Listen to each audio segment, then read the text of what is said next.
Tonight, we're going to explore a truth that most people don't want to hear, one that Hollywood refuses to accept, one that undermines a century of science fiction dreams. We will never travel among the stars. Not in your lifetime, not in your children's lifetime, not in 1,000 lifetimes. The stars are forever beyond our reach, separated from us by distances so vast and barriers so fundamental that no amount of technological progress will ever overcome them.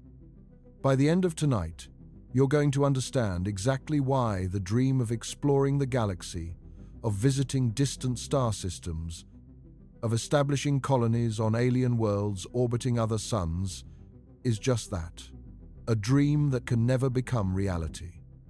Before we get started, if you love exploring the depths of space as much as we do, take a second to like the video or subscribe. It's a simple action, but it helps this channel reach more curious minds like yours. Now, let's begin. We need to start with something fundamental that most people misunderstand about space travel. Space is not like the ocean. It's nothing like the frontier territories that humans have explored throughout history. When Europeans crossed the Atlantic to reach the Americas, it was difficult, dangerous, and many people perished making the journey. But it was possible. Ships could carry supplies, catch fish along the way, stop at islands for fresh water. The journey took weeks or months, but it was survivable with 15th century technology. When humans crossed the Pacific, exploring Polynesia, spreading from island to island across thousands of miles of open ocean, it was an incredible achievement. But again, it was possible. The distances were vast, but islands provided stopping points. Canoes could carry enough food and water to make the journeys between islands. People could survive the voyage. Even crossing Antarctica, one of the most hostile environments on Earth, is possible. Explorers have done it. It's difficult. It requires careful planning and specialized equipment, but it can be done. A human can walk across Antarctica and survive. But space is fundamentally different from any frontier humans have ever encountered. There are no stopping points, no islands to resupply, no fish to catch, no fresh water to collect, no land to rest on, just vacuum. Endless, absolute, lethal vacuum, stretching for distances that dwarf anything on Earth. The comparison people often make between space exploration and historical exploration is completely wrong. It's not like crossing an ocean. It's not like exploring a new continent. It's more like, imagine if the Atlantic Ocean was not 3,000 miles wide, but 30 million miles wide. And instead of water, it was filled with deadly radiation. And there was no air, so you couldn't breathe. And the temperature was near absolute zero in the shade, and hot enough to boil metal in the sunlight. And there was no life of any kind. And your ship couldn't carry enough supplies to survive the journey. And even if it could, you'd die of old age before reaching the other side.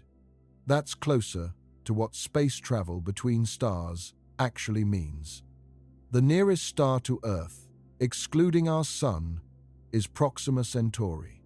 It's part of the Alpha Centauri system, a triple star system that's the closest stellar neighbor we have. Proxima Centauri is 4.24 light-years away.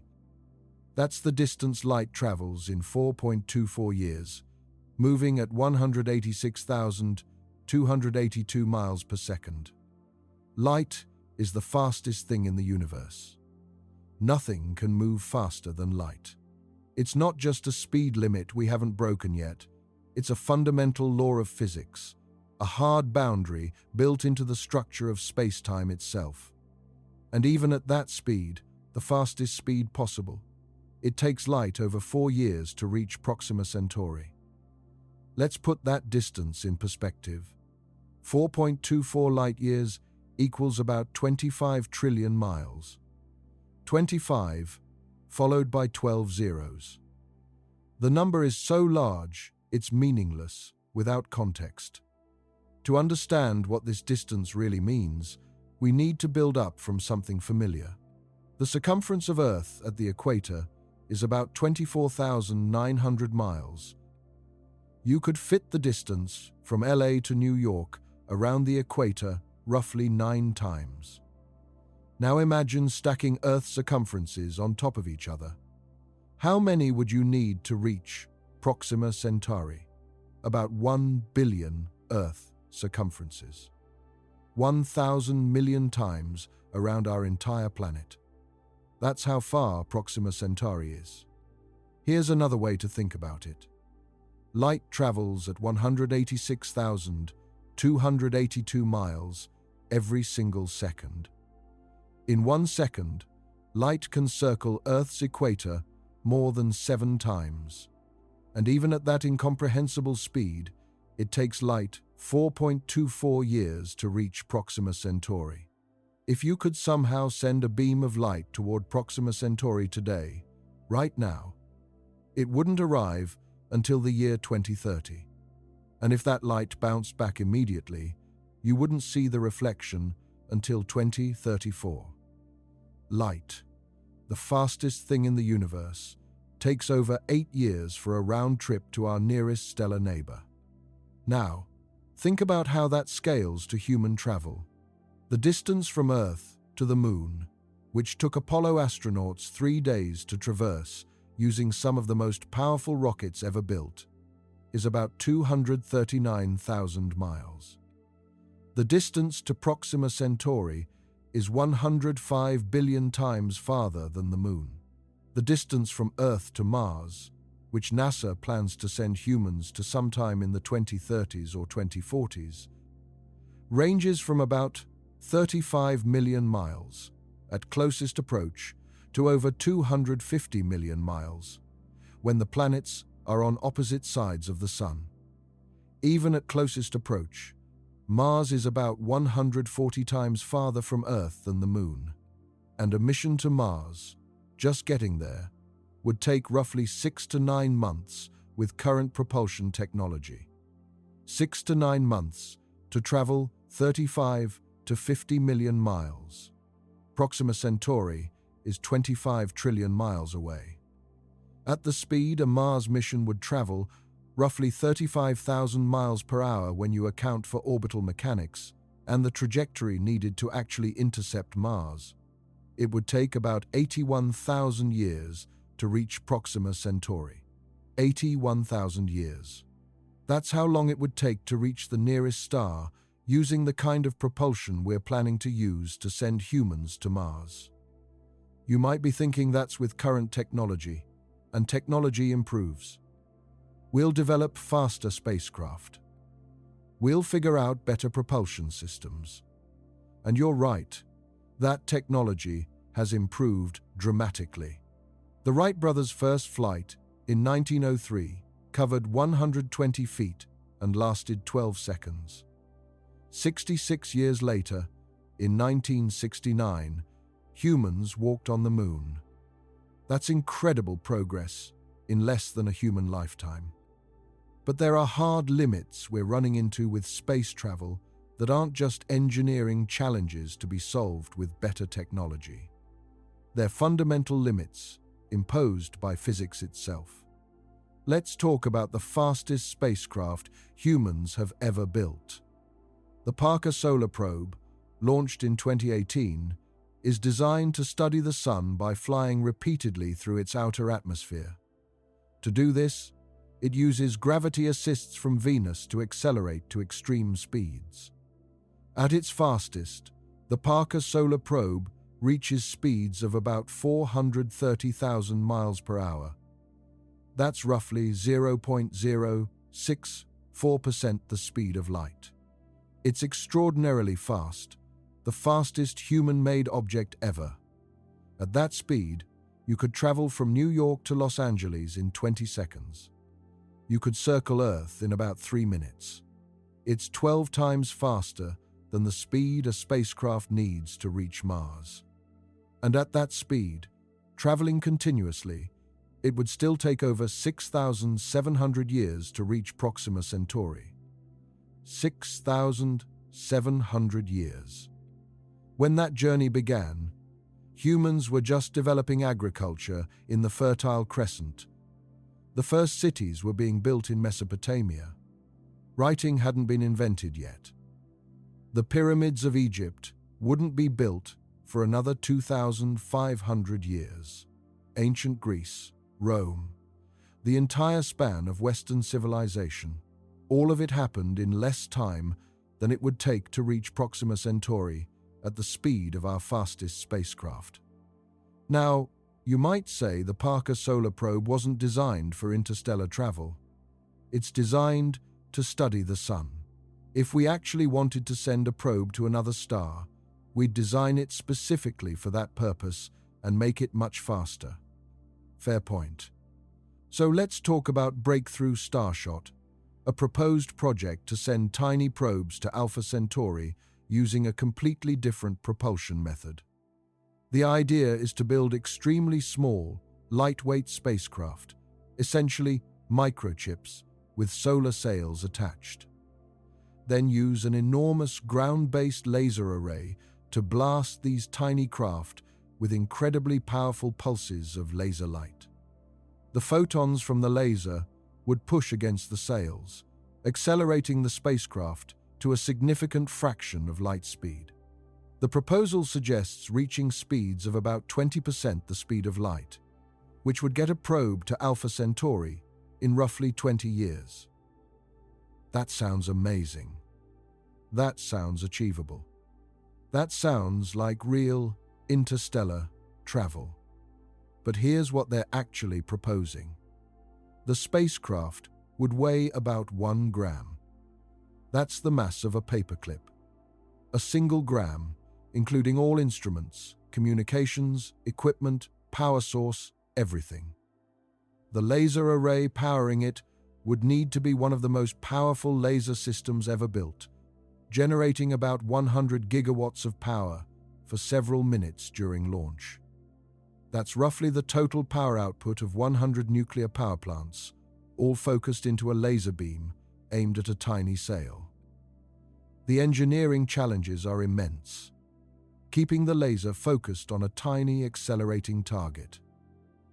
Building a sail that can survive the intense heat and pressure from the laser without vaporizing. Miniaturizing all the scientific instruments and communication equipment to fit in a 1 gram package. Ensuring the probe can communicate back to Earth across 4.24 light-years using a radio transmitter that has to be incredibly small and low power. These aren't impossible challenges, but they're at the very edge of what might be physically possible with perfect engineering. And even if Breakthrough Starshot succeeds, even if every engineering challenge is solved perfectly, what you end up with is a flyby mission. The probe would pass through the Alpha Centauri system at 20% of light speed, taking measurements for a few hours or days as it screams past, then continue on into deep space forever. It couldn't slow down. At 20% of light speed, you're traveling so fast that there's no way to brake. You can't carry enough fuel to decelerate. Any conventional rocket trying to slow down from that speed would need more fuel than could possibly fit on a tiny probe. So it's a flyby, a quick snapshot of the Alpha Centauri system, and then the probe is gone forever, drifting through the galaxy. That's the absolute best-case scenario for a probe, an unmanned spacecraft weighing 1 gram. Now, let's talk about sending humans. Because when most people dream about exploring the stars, they're not imagining sending paperclip-sized robots. They're imagining people traveling to distant worlds, exploring alien landscapes, establishing colonies, living among the stars. That's the Star Trek vision, the Star Wars fantasy, the science fiction dream that shaped expectations for decades. and it's completely impossible with any physics we understand. Let's start with the simplest problem: travel time. Humans don't live very long. The current human lifespan averages about 70 to 80 years globally, with some people living into their 90s or beyond in exceptional cases. Even if we could build a spacecraft that traveled at 10% of light speed, which is far beyond anything we can currently achieve, the journey to Proxima Centauri would take over 42 years. If you left Earth at age 20, you'd arrive at age 62 or older, assuming you survived the journey. You'd spend the majority of your adult life in transit. Your children, if you had any on the journey, would be born in space, live their entire childhood in space, and be adults by the time they arrived. They would have no memory of Earth, no direct experience of a planetary surface, no connection to humanity's home world except through stories and recordings. And that's for the nearest star. For any star farther away, the journey time increases proportionally. A star 10 light-years away would take over 100 years to reach at 10% of light speed. No one who left Earth would arrive alive. It would require a generation ship, a spacecraft large enough to sustain a stable population over multiple generations. Children would be born on the ship, grow up, have their own children, grow old, and pass away, all while the ship traveled through space. Their grandchildren might be the ones who finally reach the destination. This brings up enormous questions that have no easy answers. How do you maintain social order on a generation ship across centuries? How do you prevent the culture from collapsing, splintering, or devolving into something dysfunctional? Think about human history. Think about how many societies have collapsed, how many civilizations have fallen apart. The Roman Empire, one of the most powerful and organized societies in human history, eventually fragmented and collapsed. The Maya civilization, with its sophisticated cities and complex social structures, experienced catastrophic decline. Easter Island's inhabitants depleted their resources and their society collapsed.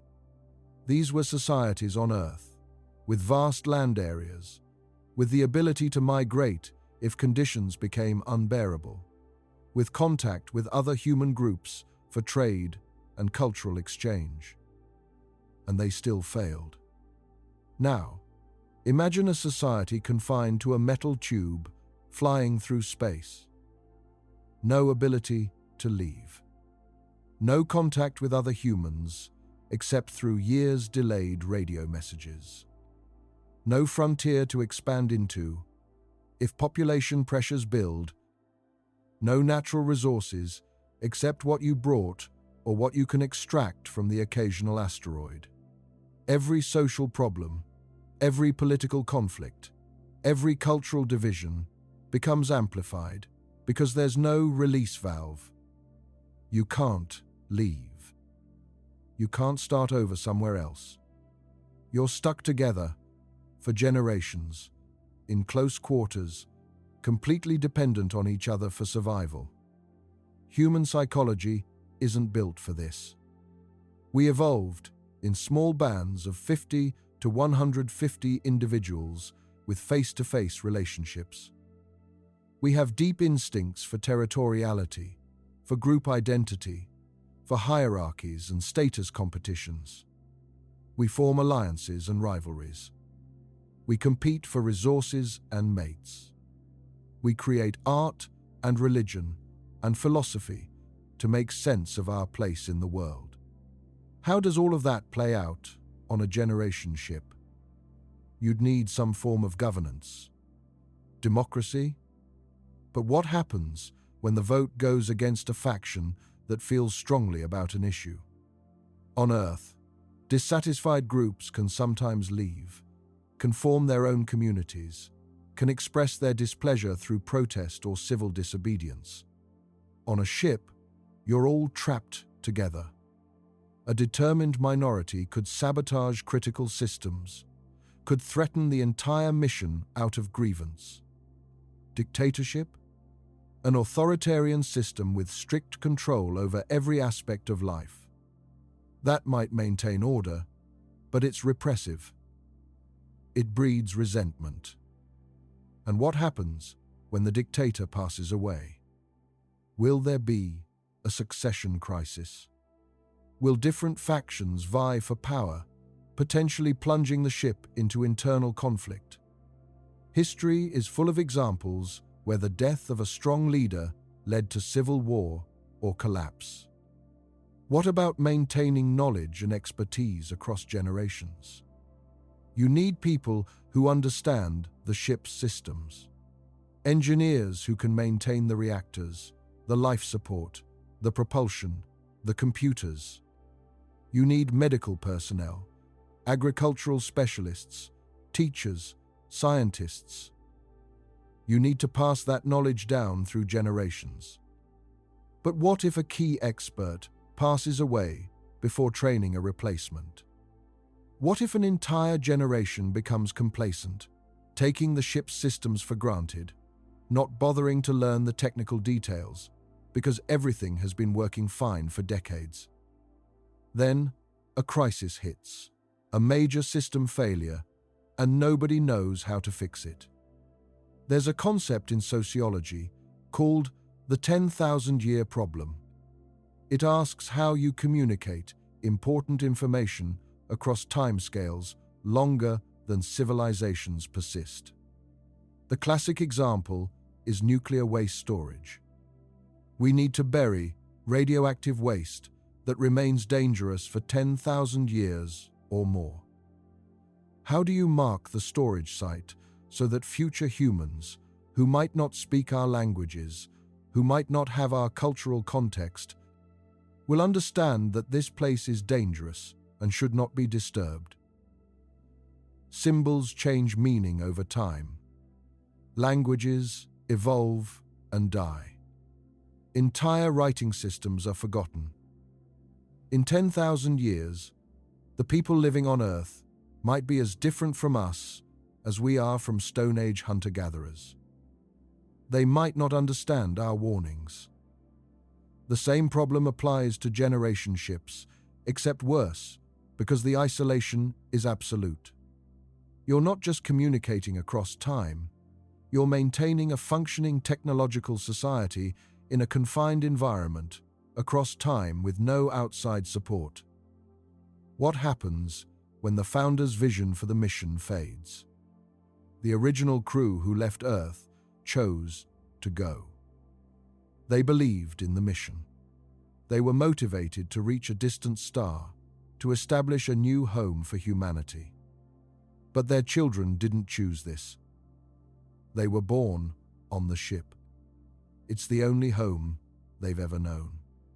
Why should they care about reaching a destination star they'll never live to see?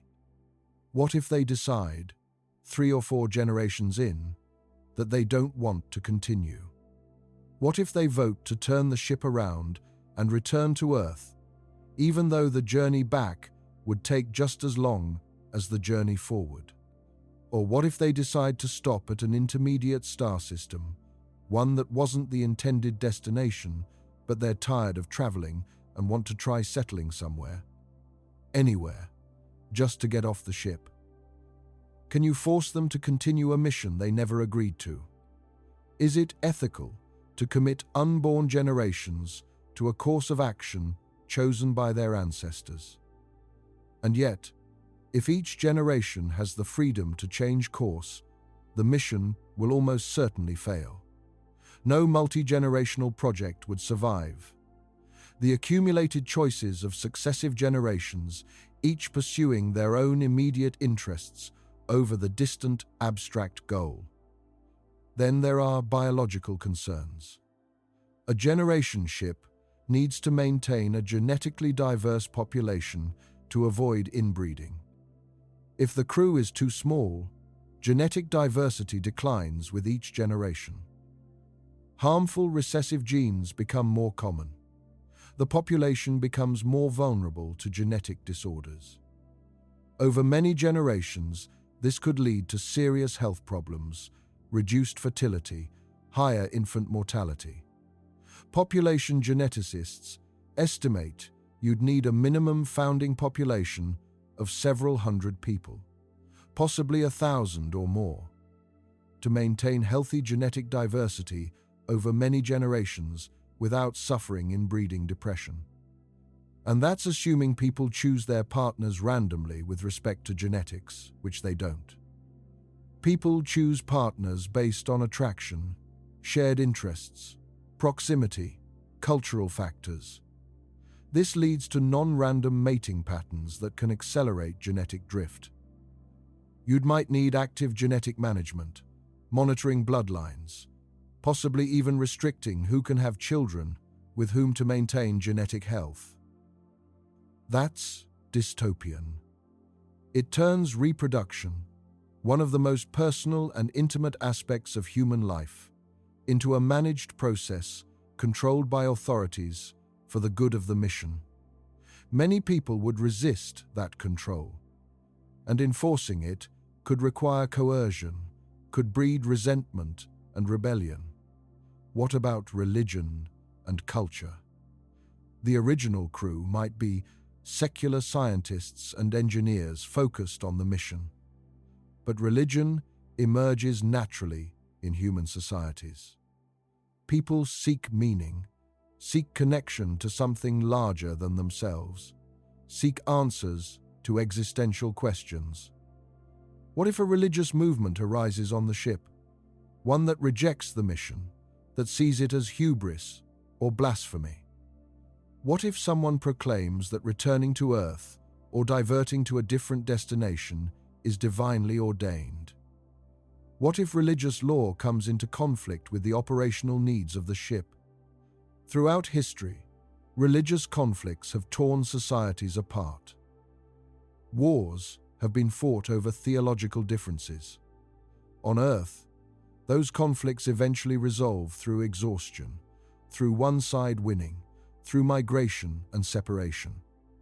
On a generation ship, there's nowhere to go. Religious factions would have to coexist in close quarters, and the potential for violent conflict is real. And what about the psychological impact of living your entire life in an artificial environment? Never seeing open sky, never feeling rain, never walking on natural ground, never experiencing the full sensory richness of a planetary environment. Studies of people living in Antarctica, in submarines, in isolated research stations show that confinement and isolation can lead to depression, anxiety, interpersonal conflicts, and those assignments last months or a few years at most. What happens over a lifetime? Over multiple lifetimes? Children born on a generation ship might develop psychological issues simply from the environment itself.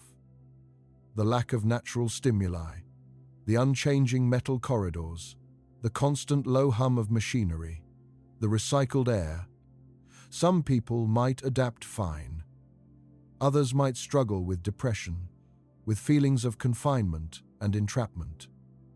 And mental health problems in a closed society can become contagious, can spread through social networks, can destabilize the entire community.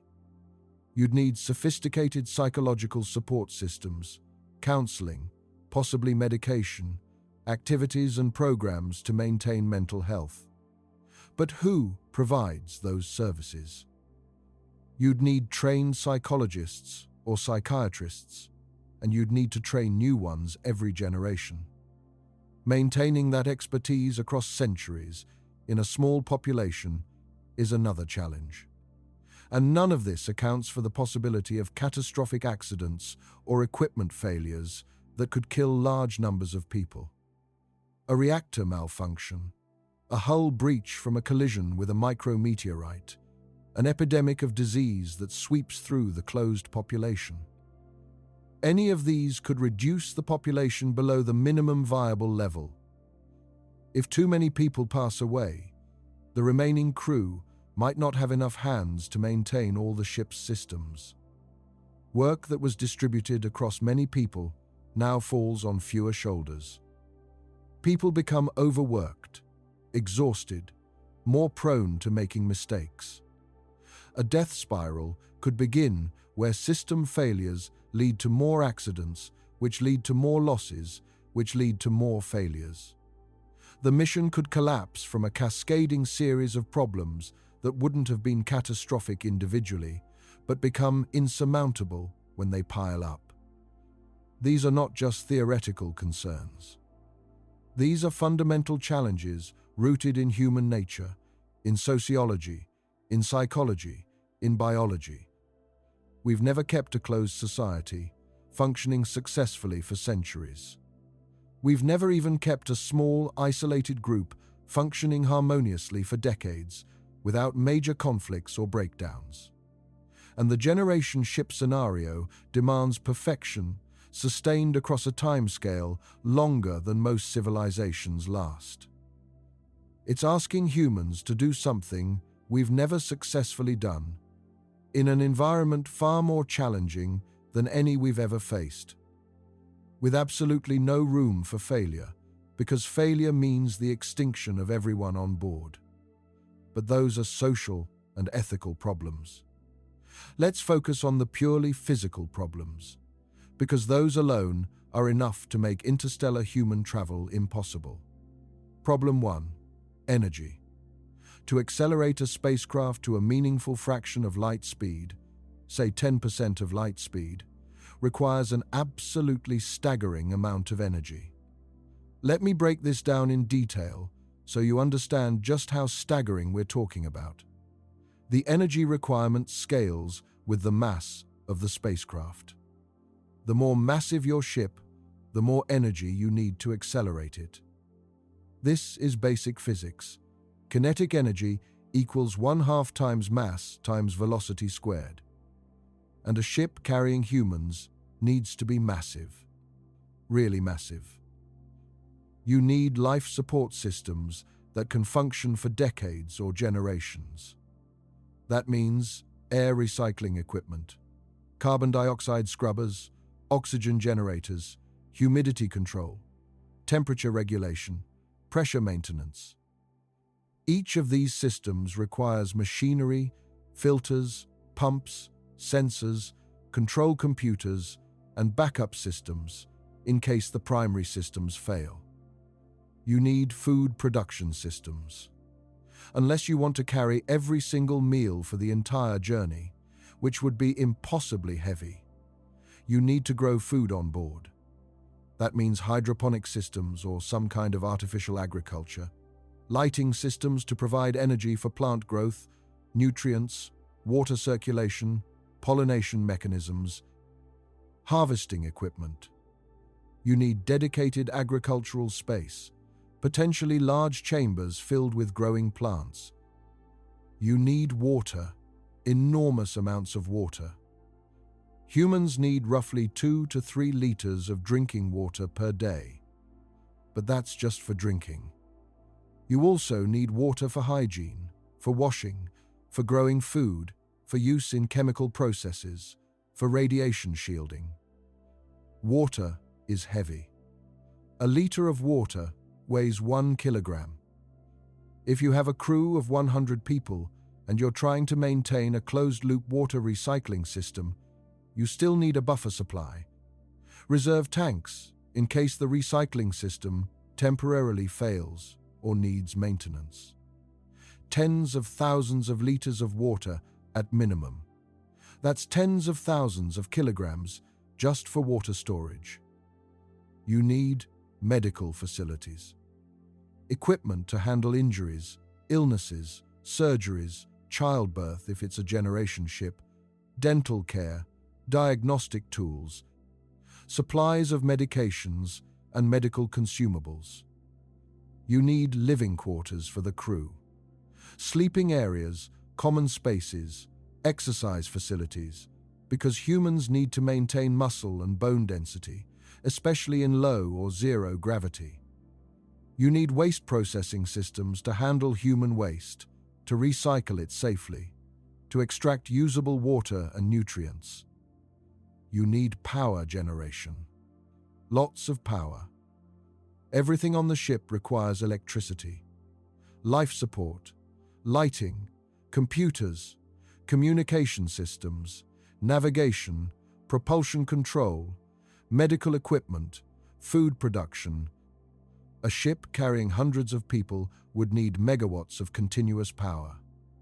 That means nuclear reactors, likely multiple reactors for redundancy. Reactors have mass. Fuel has mass. Cooling systems have mass. Shielding around the reactors to protect the crew from radiation has mass. You need navigation and communication equipment. Computers to calculate trajectories, sensors to detect obstacles, telescopes to observe your destination and track your progress. Radio transmitters powerful enough to send signals across light years back to Earth. You need propulsion systems. Engines, fuel tanks, or energy storage, maneuvering thrusters, all the machinery needed to control your velocity and direction. You need structural elements. The hull of the ship needs to be strong enough to hold everything together, to maintain pressure for the habitable sections, to support the stress of acceleration and deceleration. You need radiation shielding, which we've already discussed is enormously heavy. You need redundancy for critical systems. If your single air recycler breaks and you have no backup, everyone suffocates. If your single water purifier fails, everyone dies of thirst within days. If your reactor melts down with no backup power source, you lose life support. So you need duplicates, triplicates, spare parts, tools and equipment to make repairs. All of this adds up. The International Space Station, which supports a crew of 6 to 7 people and requires regular resupply from Earth every few months, has a mass of about 420 tons, 420,000 kilograms. And it doesn't need to go anywhere. It's not carrying fuel for propulsion. It's not carrying decades worth of supplies. It's not carrying redundant systems for long-term autonomy. It's just sitting in low Earth orbit, getting resupplied. A generation ship would need to be orders of magnitude more massive. You're supporting not 6 people, but hundreds or thousands. You're carrying everything you need for decades or centuries, not months. You're completely self-sufficient, with no possibility of resupply. Conservative estimates suggest a generation ship would have a mass of at least 10 million kilograms, 10,000 tons. More realistic estimates, accounting for all the redundancy and supplies and infrastructure needed, suggest 50 to 100 million kilograms, possibly more. Let's use 100 million kilograms as our estimate. That's 100,000 tons, roughly the mass of a large modern aircraft carrier. Now, the kinetic energy of an object is 1/2 times mass times velocity squared. We want to accelerate this ship to 10% the speed of light. The speed of light is roughly 300 million meters per second. 10% of that is 30 million meters per second. Plugging into the kinetic energy formula, we get 1/2 times 100 million kilograms times 30 million meters per second squared. That equals 4.5 times 10 to the power of 23 joules. 450 billion trillion joules. To put that in perspective, the total annual energy consumption of all human civilization, every power plant, every vehicle, every device, everything, is about 5.8 times 10 to the power of 20 joules per year. The kinetic energy needed to accelerate our generation ship to 10% light speed is about 775 times the total annual energy consumption of human civilization. And remember, that's just to reach cruising speed. You also need to slow down when you arrive at your destination. Otherwise, you just fly past at 10% light speed, which defeats the purpose of sending humans. So you need roughly the same amount of energy again to decelerate. We're now talking about 1,550 times the annual energy consumption of all human civilization, just for one ship, just to get it to one nearby star and stop. Where does that energy come from? It has to be carried on the ship somehow, or provided by some external source. Chemical rockets, the kind we use to launch satellites and send probes to Mars, cannot possibly provide this much energy. The energy density of chemical fuel is far too low. Rocket fuel, whether it's kerosene and liquid oxygen like the Saturn V used, or hydrogen and oxygen like the Space Shuttle, releases about 10 million joules per kilogram when burned. To get 4.5 times 10 to the power of 23 joules from chemical fuel, you'd need roughly 45 million billion kilograms of fuel. That's 45 trillion kilograms, 450,000 times more massive than the ship itself. It's physically impossible. The rocket equation, formulated by Konstantin Tsiolkovsky in the early 1900s, describes the relationship between the velocity change a rocket can achieve, the exhaust velocity of its propellant, and the mass ratio between the fueled rocket and the empty rocket. The equation shows that to achieve high velocity changes, you need exponentially increasing amounts of fuel. For chemical rockets, the exhaust velocity is limited by the chemistry of the fuel burning, roughly 4 to 5 kilometers per second for the best chemical propellants. To reach 30 million meters per second, 30,000 kilometers per second, using a chemical rocket is mathematically impossible. The mass ratio would be so extreme that the fuel mass would exceed the mass of planets. Nuclear propulsion is better. Nuclear fission, splitting heavy atomic nuclei like uranium or plutonium, releases millions of times more energy per kilogram than chemical reactions. Nuclear fusion, combining light nuclei like hydrogen isotopes, releases even more. But even nuclear propulsion faces enormous challenges for interstellar missions. Project Daedalus, a study conducted by the British Interplanetary Society in the 1970s, designed a theoretical unmanned probe to reach Barnard's star, about 6 light-years away, using nuclear fusion propulsion.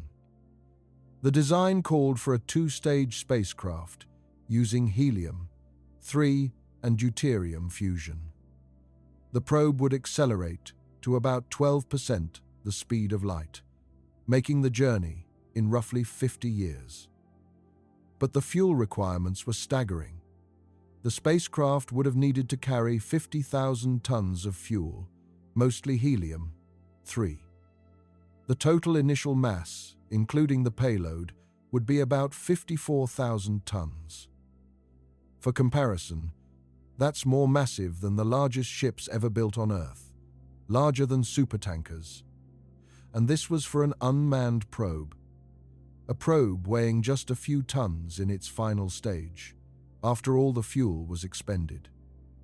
Scaling this up to a crewed ship weighing 100,000 tons, you're looking at fuel requirements in the millions of tons.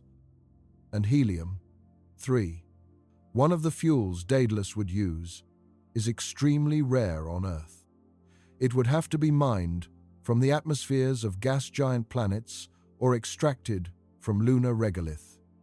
Itself, an enormous industrial undertaking that would require decades of infrastructure development. We don't currently have fusion reactors that work reliably for power generation on Earth, much less compact, high-performance fusion drives for spacecraft. Fusion has been 30 years away for the last 60 years. We're making progress. Experiments like ITER are moving forward, but we're still far from having practical fusion technology, and even farther from having fusion drives capable of propelling starships. And even if fusion propulsion became practical, even if we solved all the engineering challenges, you'd still only reach 10% to 15% of light speed at best. The journey to Proxima Centauri would still take 30 to 40 years. To more distant stars, centuries or millennia.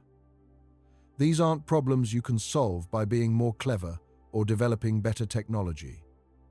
These are fundamental constraints imposed by the laws of physics and the energy density of available fuels.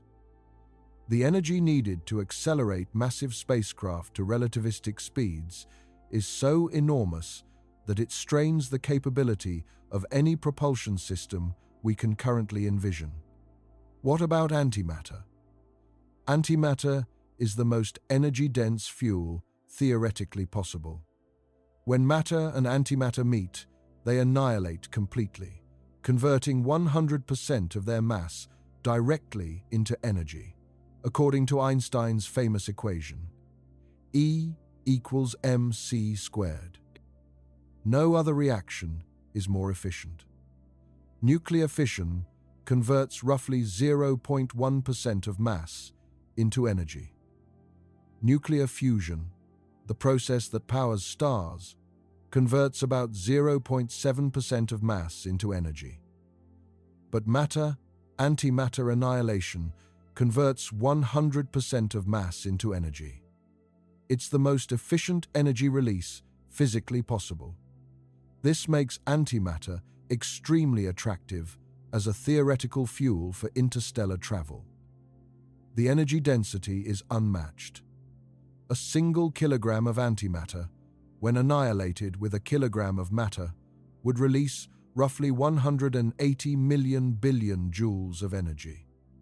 That's equivalent to the explosive yield of about 43 megatons of TNT. For comparison, the atomic bomb dropped on Hiroshima released about 15 kilotons of TNT equivalent energy.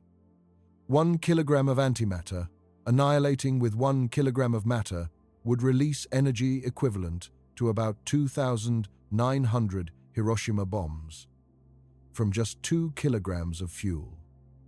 If you could harness that energy efficiently, directing it into thrust rather than just creating an explosion, antimatter propulsion could theoretically achieve very high speeds.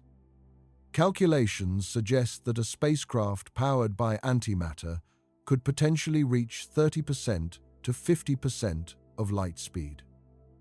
At 50% of light speed, the journey to Proxima Centauri would take about 8.5 years. That starts to sound feasible, at least in terms of travel time. A journey lasting 8 to 9 years is comparable to long ocean voyages undertaken by historical explorers. The crew would arrive middle-aged if they left young, but they'd arrive alive. But here's the problem.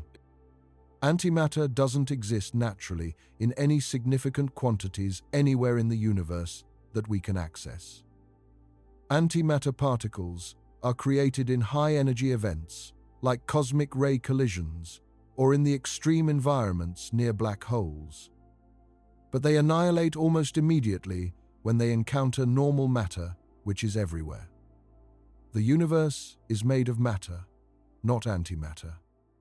We don't fully understand why this is the case, why the Big Bang produced more matter than antimatter, but it's one of the fundamental asymmetries of the cosmos. Because antimatter is so rare, naturally, we have to make it. We create antimatter in particle accelerators by smashing high-energy particles together. These collisions occasionally produce particle-antiparticle pairs, electrons and positrons, protons and antiprotons. We can capture these antimatter particles using electromagnetic fields and store them, at least temporarily. But the process is incredibly inefficient. The amount of energy required to create antimatter is vastly larger than the energy you get back when it annihilates. Current particle accelerators require roughly 10 billion times more energy to create antimatter than the annihilation energy the antimatter releases. That's not a typo. 10 billion times more input energy than output energy. Creating a single gram of antimatter with current technology would require more energy than the entire United States uses in a year. Multiple years, actually. And we've never created anywhere close to a gram.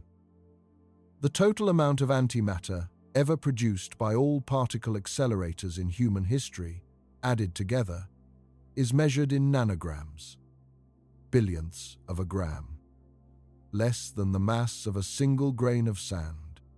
CERN, the European Organization for Nuclear Research, which operates the Large Hadron Collider, the most powerful particle accelerator in the world, produces roughly 10 million antiprotons per minute during operation. That sounds like a lot. But antiprotons are tiny.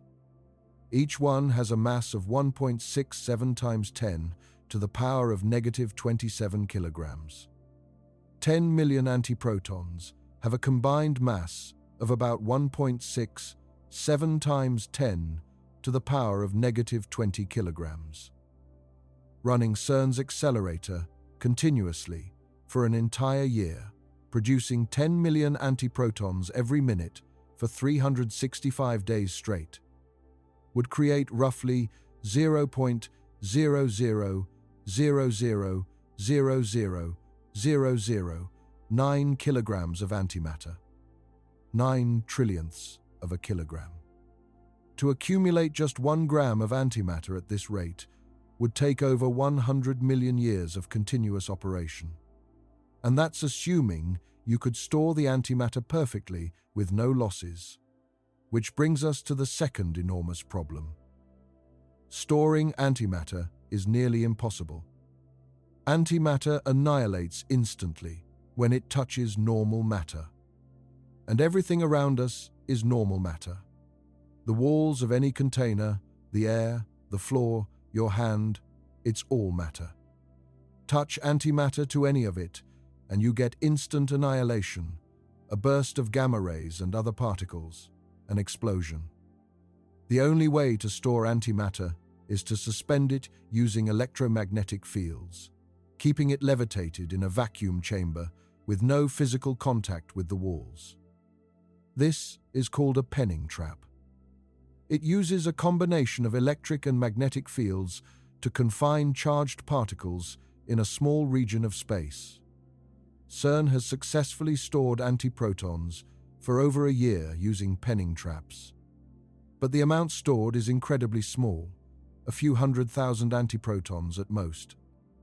And the traps require constant power to maintain the electromagnetic fields. If the power fails, even for a moment, the antimatter drifts into the walls and annihilates. Scaling this up to store kilograms or tons of antimatter, the amount you'd need for an interstellar journey, presents challenges that might be physically impossible to overcome. The magnetic fields would need to be incredibly powerful and incredibly stable. Any fluctuation, any imperfection in the field, and portions of your antimatter fuel contact the containment vessel and explode. The containment system itself would need to be massive, robust, and powered continuously for years or decades. And remember, all of this is mass you're carrying on your spacecraft.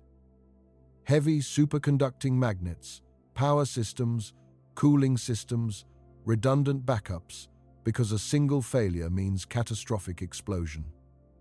Even if we could somehow solve the production problem, even if future technology makes antimatter production 1 billion times more efficient, even if we could create kilograms of antimatter affordably, the storage problem remains daunting.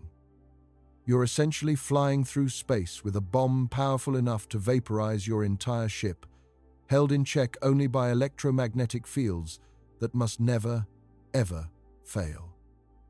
And then there's the problem of actually using antimatter as fuel in an engine. How do you control the annihilation reaction?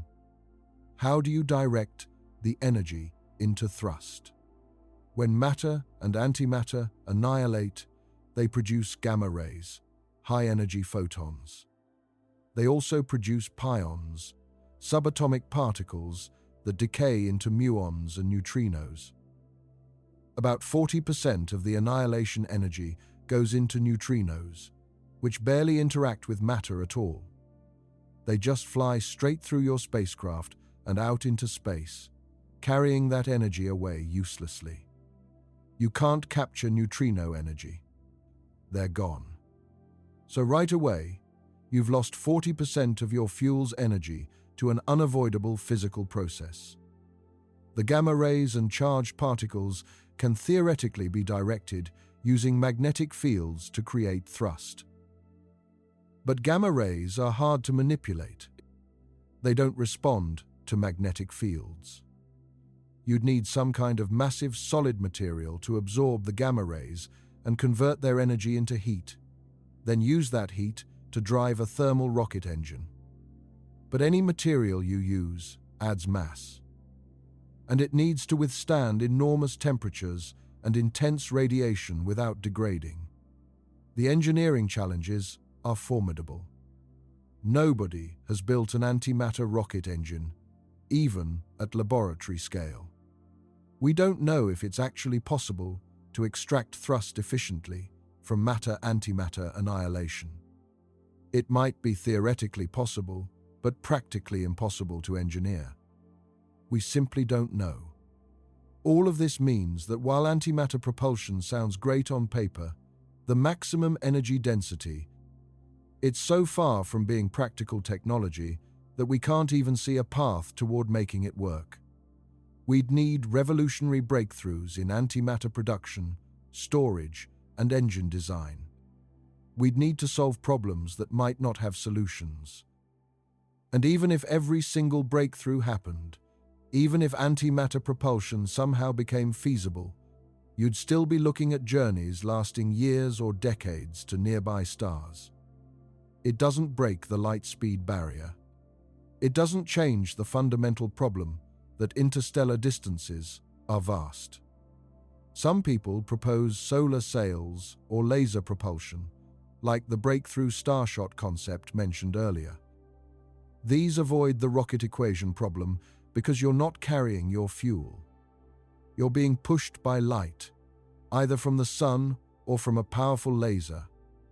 But solar sails only work near a star where there's abundant light. Once you're far from any star, there's no light pressure to push you. You coast at whatever speed you reached. And more critically, you can't slow down. There's no light source at your destination, pushing you in the opposite direction. You could theoretically use the destination star's light to slow down, but that requires turning your sail around and using the star's radiation pressure to brake.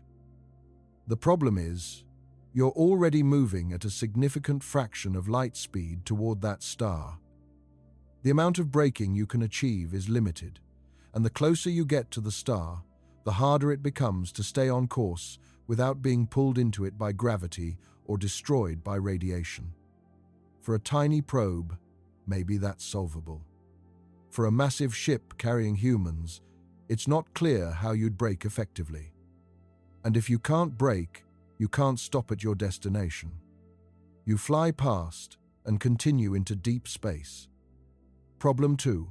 Life support. Humans are fragile. We need a very specific environment to survive. We need oxygen to breathe, at a specific partial pressure. Too little, and we suffocate. Too much, and oxygen becomes toxic. We need water, roughly 2 to 3 liters per day per person. We need food, roughly 2,000 to 2,500 calories per day per person. We need a temperature range between roughly 50 and 95 degrees Fahrenheit, 10 to 35 degrees Celsius, to function comfortably, narrower for long-term health. We need protection from radiation. We need gravity, or at least some form of mechanical stress on our bones and muscles, otherwise our bodies atrophy in microgravity. We need waste processing, something to do with all the carbon dioxide we exhale, all the urine and feces we produce, all the garbage we generate. For a journey lasting decades or generations, you cannot simply carry all the resources you need. The mass would be prohibitive, completely impossible. Let's do the math on this. A single human needs roughly 2,500 calories per day to maintain body weight and health. That's about 1 kilogram of food per day if you're eating a relatively efficient diet. For a crew of 100 people over a 50-year journey, that's 100 people times 1 kilogram per person per day, times 365 days per year, times 50 years. That equals 1.825 million kilograms of food. Over 1,800 tons just for food. And that's assuming perfect preservation, with no spoilage, no waste, no loss to contamination or equipment failure. Water is even more critical. Humans need about 2 to 3 liters of drinking water per day.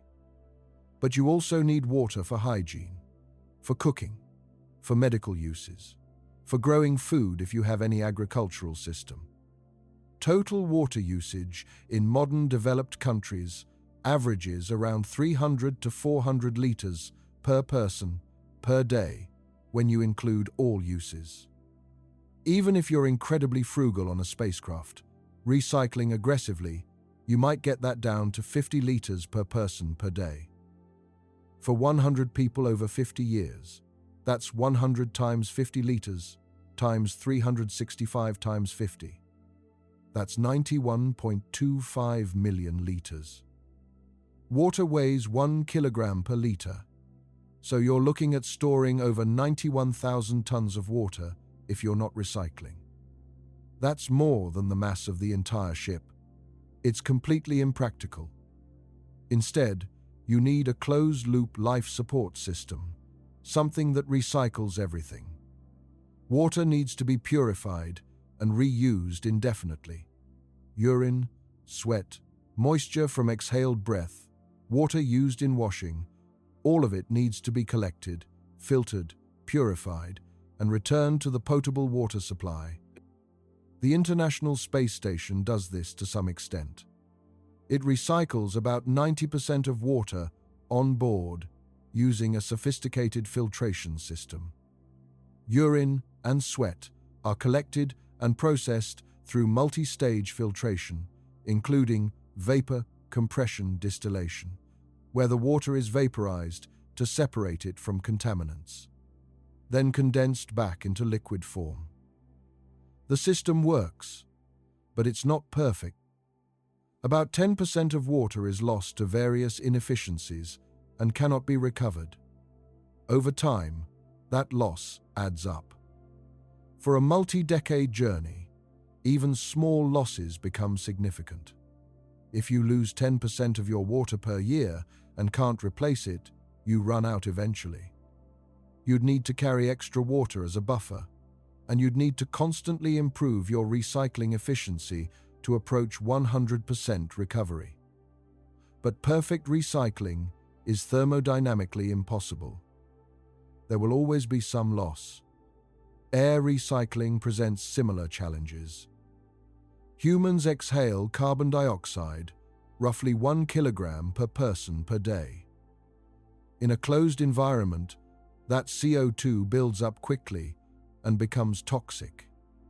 On Earth, plants absorb CO2 and release oxygen through photosynthesis. In space, you need mechanical systems to scrub CO2 from the air. The ISS uses a system called the carbon dioxide removal assembly, which passes air through chemical scrubbers that react with CO2 and remove it. The CO2 can then be either vented into space or, more efficiently, broken down into oxygen and carbon through chemical processes. The oxygen is returned to the cabin air. The carbon is either stored or used for other purposes. This requires energy, requires chemical reagents, requires maintenance. And again, it's not perfectly efficient. Some oxygen is lost in the process. You need to generate replacement oxygen somehow. One method is electrolysis of water, splitting H2O into hydrogen and oxygen using electricity. The oxygen goes into the cabin air. The hydrogen can be combined with the captured CO2 to produce water and methane through the Sabatier reaction. The water goes back into your water supply. The methane can be vented or used as fuel. This creates a more complete cycle, but it still requires energy, requires equipment that can fail, requires constant monitoring and maintenance. For a generation ship, you'd likely want biological systems as well. Plants not only produce oxygen through photosynthesis, they also provide food. A well-designed agricultural system could provide a significant portion of the crew's caloric needs while also contributing to air recycling. But growing plants in space is complicated. Plants need light, the right spectrum and intensity, which requires powerful artificial lighting and thus significant electrical power. They need CO2, which you have plenty of from the crew's respiration, but it needs to be delivered at the right concentration. They need water and nutrients, which requires hydroponic or aeroponic systems with pumps, sensors, and control systems. They need pollination, which normally happens through insects or wind on Earth, but in a closed spacecraft environment, you'd need mechanical pollination or carefully chosen self-pollinating plant species. And plants can get diseases. Fungal infections, bacterial blights, viral diseases, all of these can spread through a crop and devastate your food supply. On Earth, if one farm's crops fail, you can get food from other farms. On a generation ship, if your crops fail, you starve unless you have substantial food reserves. You'd need backup systems, stored seeds of different varieties, possibly frozen embryos or genetic samples to restart populations if disease wipes out your current crops. All of this requires expertise. You need botanists who understand plant biology, who can diagnose and treat plant diseases, who can breed new varieties adapted to the spacecraft environment. You need that expertise to persist across generations, training new botanists as older ones retire or pass away. The same applies to every critical skill on the ship. You need engineers who understand the propulsion system, the reactor, the life support machinery. You need computer scientists who can maintain and repair the software systems that control everything. You need medical doctors, dentists, possibly surgeons if serious injuries occur. You need teachers to educate the next generation. You need psychologists to help people cope with the stress of confinement. All of this knowledge needs to be preserved and transmitted across generations. Any break in that chain, any generation that fails to adequately train their successors, could lead to catastrophic loss of critical expertise. And we've seen this happen historically on Earth. The Library of Alexandria burned, and countless works of ancient knowledge were lost forever. The Western Roman Empire fell, and much of the engineering knowledge that built Roman aqueducts and roads was forgotten for centuries. Entire civilizations have lost technologies that their ancestors possessed. On Earth, That knowledge sometimes got rediscovered or reinvented later. But on a generation ship, if you lose critical knowledge, there's no library to recover it from, no neighboring civilization to learn from, no archaeological ruins to study. That knowledge is just gone, and you might not be able to reinvent it in time to prevent system failures from cascading into disaster. Then there's the problem of maintaining the physical infrastructure.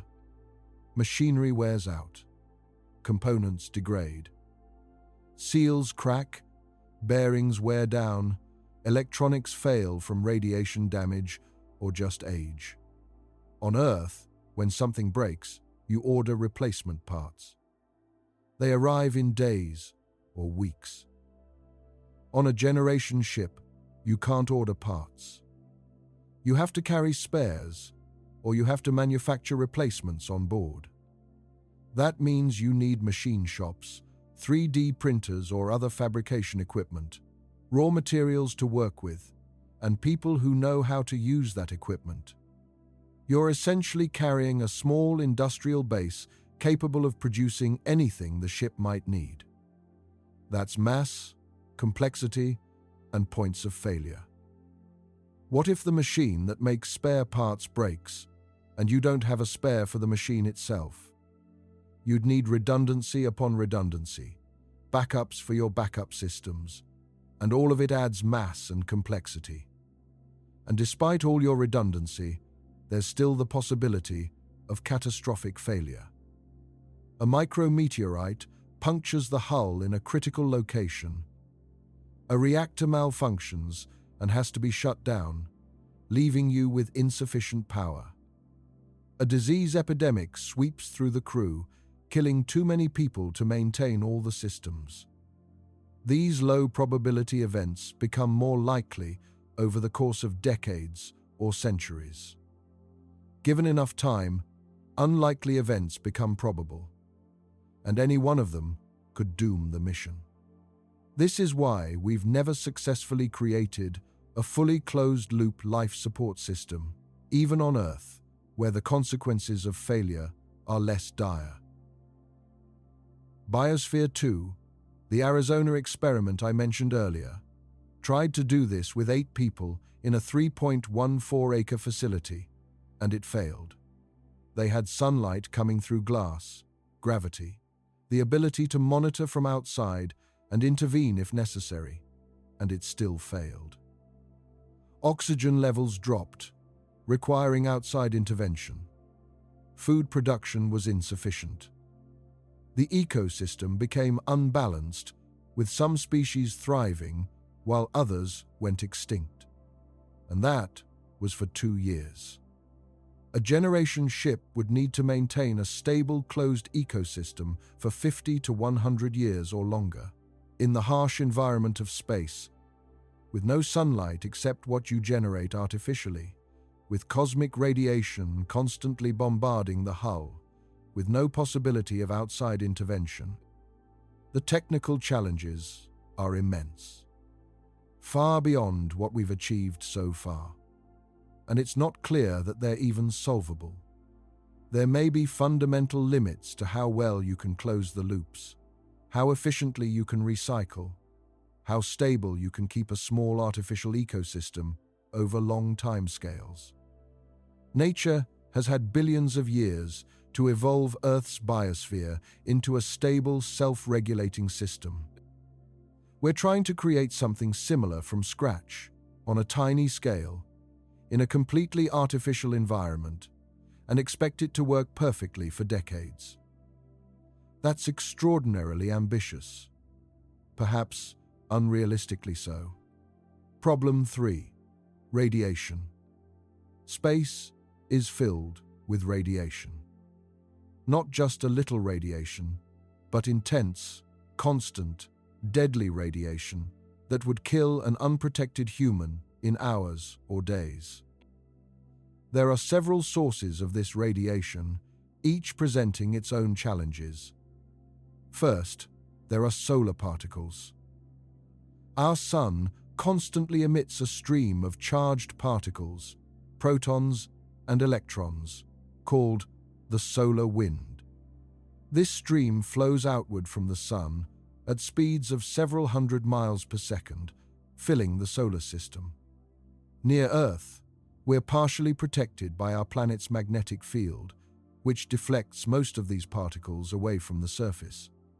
But in deep space, between stars, you're exposed to solar wind from your own star until you get far enough away that it fades. And then, you're exposed to cosmic particles from every direction. Solar flares and coronal mass ejections can temporarily increase the flux of solar particles by orders of magnitude. During a major solar event, a spacecraft in interplanetary space would be bombarded by a surge of high-energy protons. Without adequate shielding, this could deliver a lethal radiation dose to the crew in hours. Astronauts on the International Space Station, which is still within Earth's protective magnetosphere, receive warnings of major solar events and can take shelter in more heavily shielded sections of the station. But on an interstellar journey, there's no planet to provide protection, no magnetosphere to deflect particles. You're constantly exposed, and solar events from the destination star system would become increasingly intense as you approach. Then, there are galactic cosmic rays. These are high-energy particles, mostly protons but also heavier atomic nuclei, accelerated to nearly the speed of light by supernova explosions and other violent events in the galaxy. Cosmic rays have extraordinary energy. Some cosmic ray particles carry as much kinetic energy as a well-thrown baseball, concentrated in a single atomic nucleus. When a cosmic ray particle slams into matter, it doesn't just deposit energy, like lower energy radiation. It can fragment atomic nuclei, creating showers of secondary particles. This makes cosmic rays particularly dangerous. A single high-energy cosmic ray entering a spacecraft can penetrate deep into the structure, passing through walls, equipment, and human tissue, creating a trail of ionized atoms and broken molecules. If that trail passes through a person's brain, it can damage neurons. If it passes through bone marrow or reproductive organs, it can damage DNA, potentially causing cancer years later or genetic damage that could affect offspring. We know from studies of astronauts that long-duration spaceflight increases cancer risk. Astronauts who spent months on the International Space Station show elevated rates of cancer in the years following their missions. And they were still relatively close to Earth, still receiving some protection from Earth's magnetic field, and their missions lasted months, not years or decades. For a journey lasting decades to another star, the cumulative radiation exposure would be enormous. Even with shielding, some radiation gets through, and the longer you're exposed, the higher the probability of developing cancer or other radiation-induced illnesses. Now, you might think the solution is simple. Just add more shielding. Build thicker walls. Surround the crew compartment with meters of protection. But here's the problem. Shielding has mass. A lot of mass. And we've already established that mass is your enemy when it comes to interstellar travel. Every kilogram of shielding is mass. You have to accelerate to cruising speed and then decelerate at the destination. Water is a decent radiation shield. A meter of water will stop most lower energy radiation and will significantly reduce exposure to cosmic rays. But a cubic meter of water weighs 1,000 kilograms. If you want to surround a habitable compartment with 1 meter of water shielding on all sides, you're talking about hundreds of thousands of kilograms of water just for shielding. Aluminum is also used for shielding. It's lighter than water per unit volume, but you need more thickness to achieve the same protective effect. Several centimeters of aluminum will provide similar protection to a meter of water. But several centimeters of aluminum over the surface area of a spacecraft habitat still adds up to enormous mass. Lead, which is excellent at stopping gamma rays and X-rays, is incredibly dense and heavy. Using lead as your primary shielding material would make your spacecraft so massive that accelerating it to interstellar speeds would be nearly impossible. Some advanced concepts propose using electromagnetic fields to deflect charged particles, essentially creating an artificial magnetosphere around the spacecraft. This sounds promising because magnetic fields don't add mass the way physical shielding does. But generating a magnetic field strong enough to deflect cosmic rays requires enormous amounts of electrical power. You'd need superconducting magnets, powerful generators, massive power systems, and all of that is equipment which has mass. Plus, magnetic fields only work on charged particles. They don't stop neutrons, which are uncharged and can be produced when cosmic rays hit other shielding materials. They don't stop gamma rays, which are electromagnetic radiation, not particles. You still need some physical shielding, even if you have a magnetic deflection system. And there's another insidious problem with radiation in space that doesn't get talked about as much. Electronics are vulnerable to radiation damage. Cosmic rays can flip bits in computer memory, causing data corruption or software errors. This is called a single-event upset. They can damage semiconductors over time, degrading the performance of computer chips, sensors, and other electronic components. Spacecraft electronics are typically hardened against radiation, using special manufacturing techniques and redundant systems. But there are limits to how much hardening you can do. And over a journey lasting decades, the cumulative radiation exposure will eventually degrade even hardened electronics. You'd need multiple backup systems, spare parts, the ability to repair or replace damaged components, all of which adds complexity, mass, and points of failure. And if critical systems fail beyond your ability to repair them, navigation computers, life support controllers, communication systems, the mission could be doomed. Then there's the radiation environment at the destination. If you're heading to a star system, you'll be approaching a star, possibly one that's more active than our Sun. Young stars tend to be more variable, producing more intense flares and radiation bursts. Some types of stars, like red dwarfs, which are the most common type of star in the galaxy, are known for frequent and powerful flares that could irradiate any nearby planets. If your destination's star system turns out to have a harsh radiation environment, your crew could arrive after decades of travel, only to find that the planets are bathed in so much stellar radiation that settlement is impossible without even more extensive shielding. You'd have endured the journey for nothing. Radiation isn't a problem. You can engineer away with clever design. It's a fundamental hazard of space, rooted in the physics of high-energy particles and the absence of planetary-scale protective mechanisms. You can reduce the risk with shielding, with magnetic fields, with careful mission planning to avoid solar events. But you cannot eliminate it. And for journeys lasting decades or generations, the cumulative exposure becomes almost certainly harmful, increasing cancer risk, reducing lifespan, potentially causing neurological damage or genetic mutations that would affect future generations born on the ship. The human body simply wasn't designed to withstand constant bombardment by cosmic radiation over periods longer than a few months.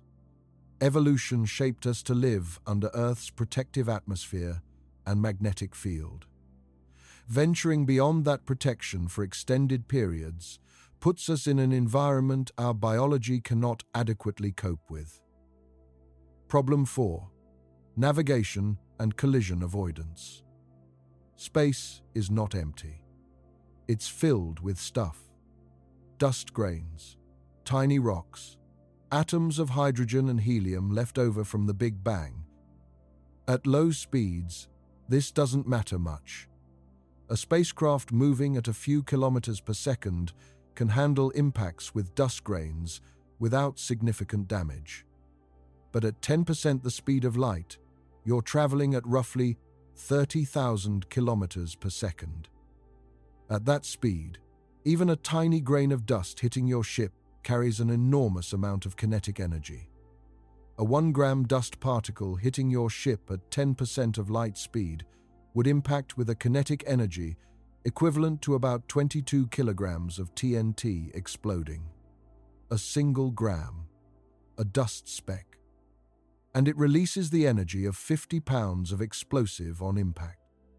That kind of impact would punch through your hull, destroy your systems, potentially kill crew members, definitely cause catastrophic damage. Interstellar space contains an average of about 1 hydrogen atom per cubic centimeter. That's incredibly sparse by Earth standards, essentially a vacuum. But when you're traveling at 30,000 kilometers per second, you're encountering an enormous volume of space every second. The accumulated drag from hitting billions of hydrogen atoms per second creates resistance. It's like flying through a very thin atmosphere. It slows you down, it heats up your forward-facing surfaces, it creates erosion over time. You'd need shielding on the front of your ship, something to absorb or deflect impacts. But again, shielding adds mass. Some proposals suggest using a magnetic field to deflect charged particles, creating a protective bubble around the ship, similar to Earth's magnetosphere. This could help with some radiation and with ionized particles, but it doesn't stop neutral atoms or dust grains. And generating a magnetic field strong enough to protect a large spacecraft requires significant power. You'd also need to detect obstacles ahead of you and maneuver to avoid them. But at 10% of light speed, by the time you detect something in your path, you might not have time to react. Light from an obstacle ahead reaches you. You process that information. You fire maneuvering thrusters. All of that takes time. And at these speeds, even a small rock could destroy your ship if you hit it. Problem 5. Time dilation and relativity. If you somehow solved all the previous problems and managed to build a ship that could travel at a significant fraction of light speed, say 50% or higher, you'd encounter relativistic effects. According to Einstein's theory of special relativity, as you approach light speed, time slows down for you relative to stationary observers. This is called time dilation, and it's been experimentally verified countless times. If you're traveling at 90% the speed of light, time passes more slowly for you than for people back on Earth. For every year you experience on the ship, over 2 years pass on Earth. At 99% the speed of light, the ratio becomes even more extreme. For every year on the ship, about 7 years pass on Earth. This creates a strange situation. Let's say you travel to a star, 50 light-years away, at 99% of light speed. From Earth's perspective, the journey takes just over 50 years. But from your perspective on the ship, due to time dilation, the journey might feel like only 7 years. You arrive at your destination, having aged only 7 years, while Earth has aged 50. If you somehow return to Earth, traveling another 50 light-years, you'd arrive 100 years after you left. Everyone you knew would be gone. Your children would be elderly or passed away. Your grandchildren would be older than you. The world would have changed completely. You'd be a stranger from the past, disconnected from everyone and everything you knew. This isn't science fiction speculation. This is how relativity actually works. It's been measured with atomic clocks on aircraft. It's accounted for in GPS satellites. Time really does pass at different rates, depending on your velocity. For the crew of a relativistic spacecraft, the journey might be survivable in terms of subjective time. But the connection to Earth, to humanity, to any kind of society or civilization they left behind would be severed. They'd be traveling not just through space, but through time, emerging decades or centuries in the future from Earth's perspective. Communication would become nearly impossible.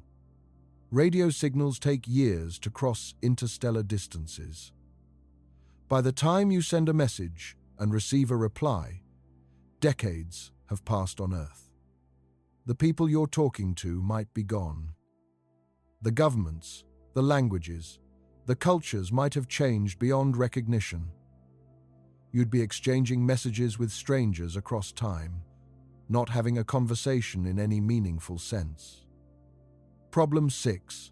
The destination. Let's say you somehow overcome all of these problems.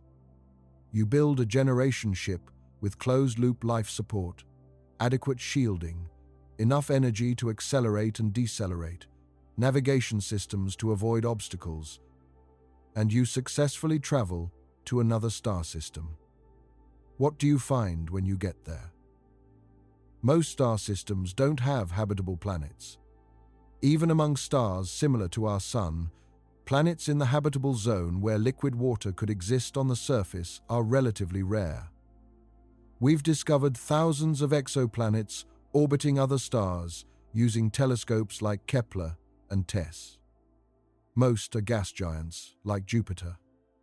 Many orbit too close to their stars, baked by intense radiation, or too far, frozen solid. Some orbit unstable stars that flare unpredictably. Some are in systems with multiple stars where planetary orbits are chaotic. Even if you find a rocky planet in the habitable zone, there's no guarantee it's actually habitable. It might have a toxic atmosphere. It might lack a magnetic field, exposing the surface to lethal radiation. It might be geologically dead, with no plate tectonics, leading to a stagnant climate. It might be tidally locked to its star, with one side perpetually facing the star in burning daylight, and the other in frozen darkness. It might already have life, possibly microbial life, possibly something more complex, and introducing Earth life could either contaminate the native ecosystem or be dangerous to the colonists. Even if the planet seems perfect, you'd need to adapt to a completely alien environment. Different gravity, different day length, different seasonal patterns, different soil chemistry, different atmospheric composition. Plants from Earth might not grow. Animals from Earth might not survive. You'd need to bring seeds, embryos, genetic material, technology to establish agriculture, infrastructure to build shelters, all of it requiring energy and resources you'd need to extract from an alien world using equipment you carried with you across light years. And you'd be completely on your own. No support from Earth. No resupply missions. No rescue if something goes wrong. If your colony fails, if disease strikes, if your crops die, if your equipment breaks down, you're done. There's no second chance. You either make it work with what you have, or you perish. The most realistic scenario, if interstellar colonization ever happened, would be that colonies quickly diverge from Earth, both genetically and culturally. They'd adapt to local conditions, evolve different customs and languages, possibly even undergo biological changes due to different gravity and radiation levels. Within a few generations, they'd be distinct from Earth, humans. And with communication delays measured in years or decades, there'd be no real connection between the colony and Earth. They'd be separate civilizations, sharing a common origin, but fundamentally isolated from each other. Now, at this point, some of you are thinking about science fiction solutions. What about warp drives? What about wormholes? What about hyperspace or subspace, or whatever technology allows ships in Star Trek and Star Wars to cross the galaxy in days or weeks? Here's the difficult truth. Those technologies, as far as we know, are impossible. They're not just beyond our current engineering capability. They appear to violate the laws of physics as we understand them. Warp drives, for instance, are based on a concept proposed by physicist Miguel Alcubierre in 1994. The idea is to create a bubble of space-time around your ship that contracts space in front of you and expands space behind you, allowing you to move faster than light relative to distant objects, without actually moving faster than light through local space. It's a clever idea mathematically. The equations of general relativity allow for this kind of space-time curvature in principle. But there are enormous problems. First, creating an Alcubierre warp bubble would require matter with negative mass. Not antimatter, which has positive mass, but opposite charge. Negative mass, a substance that gravitationally repels normal matter. As far as we know, negative mass doesn't exist. We've never observed it. We have no idea how to create it. It might be fundamentally impossible. Second, the amount of negative mass energy required to create a warp bubble around even a small spacecraft is staggering, possibly equivalent to the mass energy of entire planets or stars. Third, there are causality problems. Faster-than-light travel creates situations where you could theoretically travel backward in time, creating paradoxes. Events could happen in different orders depending on the observer's reference frame. Cause and effect break down. Most physicists believe this means faster-than-light travel is simply not allowed by the universe. The laws of physics prevent it, not because we haven't figured out the engineering, but because allowing it would create logical contradictions. Wormholes face similar problems. General relativity allows for solutions where space-time contains shortcuts, tunnels connecting distant regions of space. If you could create and stabilize a wormhole, you could theoretically step through and emerge light years away almost instantly. But stabilizing a wormhole requires exotic matter with negative energy density, which again, we don't know how to create, or even if it's possible. And even if you could create a wormhole, keeping it open and stable, without it collapsing on itself, is an unsolved problem. The energy requirements appear to be enormous, possibly requiring the mass energy of stars. And again, there are causality issues. Traversable wormholes could potentially be used for time travel, creating paradoxes. It's unclear if the laws of physics even allow stable, traversable wormholes to exist. Hyperspace, subspace, and other fictional faster-than-light concepts are even less grounded in real physics. They're storytelling devices, not scientific theories. There's no evidence these dimensions or spaces exist. No mathematical framework that suggests they're possible. They're pure fiction. The reality is that the speed of light appears to be a hard limit built into the structure of space-time itself. Nothing with mass can reach light speed, because doing so would require infinite energy. And even light-speed travel doesn't help much for interstellar distances. The nearest star is still over 4 years away at light speed. Most stars are hundreds or thousands of light years away. Crossing the galaxy would take 100,000 years at light speed. Reaching other galaxies would take millions of years. The universe is too big. The distances are too vast. And we're too slow. There's another angle to consider: the Great Filter.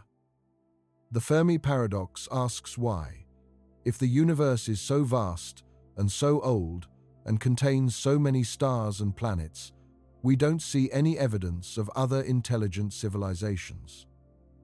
If interstellar travel were possible, even at slow speeds, a sufficiently advanced civilization should be able to spread throughout the galaxy over millions of years. Given that the galaxy is billions of years old, there's been plenty of time for this to happen. So, where is everyone? One proposed answer is the Great Filter, some barrier or challenge so difficult that virtually no civilizations overcome it. Maybe the filter is behind us, something in our past that was so improbable that intelligent life almost never arises. Maybe the filter is ahead of us, something that destroys civilizations before they can spread to the stars. Or maybe the filter is interstellar travel itself. Maybe we're not alone in being stuck. Maybe every civilization reaches roughly our level of technological development, looks out at the stars, does the math on energy requirements and travel times and life support challenges, and realizes the same thing we're realizing. It's not feasible. The barriers are too great. The physics doesn't allow it. So they stay home, confined to their home world, or at most, their home star system, and never spread beyond. If that's true, the galaxy could be full of civilizations, each one isolated on their own world, separated by distances too vast to cross, forever alone, despite being surrounded by others in the same situation. That's a sobering thought. It means the stars might be filled with life, filled with intelligence, filled with cultures and arts and sciences and dreams, but we'll never meet them. We'll never share ideas, never trade, never learn from each other, never form friendships or alliances or even rivalries. We're all prisoners of distance, isolated on islands in an ocean too wide to cross. Some people hold out hope for von Neumann probes, self-replicating spacecraft that could spread throughout the galaxy, even without faster-than-light travel. The idea is to send out probes to nearby star systems. When a probe arrives at a star system, it mines resources from asteroids or planets, builds copies of itself, and sends those copies to other star systems. Each generation of probes does the same, creating an exponentially growing wave of exploration. Even traveling at a small fraction of light speed, von Neumann probes could theoretically explore the entire galaxy in a few million years. But this assumes we can build self-replicating machines, which we currently cannot do. It assumes those machines remain functional and follow their programming over timescales of thousands or millions of years with no maintenance or oversight. It assumes they don't malfunction, don't evolve into something we didn't intend, don't encounter situations their programming can't handle. And even if von Neumann probes could work, they don't solve the problem of humans traveling among the stars. They're just machines, exploring on our behalf, sending back data across light years. We'd still be stuck on Earth or in our solar system, watching from afar. There's one more possibility worth mentioning. Generation ships that aren't trying to reach a specific destination but are just living in space permanently. These would be enormous habitats, essentially miniature worlds, traveling between stars for thousands of years, with populations born and raised entirely in space. They wouldn't be trying to colonize planets. They'd be nomadic, moving from star to star, harvesting resources from asteroids and comets, possibly stopping in orbit around stars to resupply before moving on. This avoids the problem of needing a habitable destination planet. You're not trying to land anywhere. You're just living in your ship permanently. But all the other problems remain. You still need closed-loop life support. You still need shielding against radiation. You still need enormous amounts of energy to accelerate and maneuver. You still need to maintain social cohesion over generations. And you still can't travel faster than light, so you're still looking at journeys measured in thousands or tens of thousands of years between stars. It's theoretically possible, but the engineering challenges are no less daunting than building a colony ship. Maybe more daunting because you need to sustain the habitat indefinitely, not just for the duration of a single journey. So where does this leave us? We've talked about chemical rockets, nuclear propulsion, antimatter, solar sails, warp drives, wormholes, generation ships, von Neumann probes.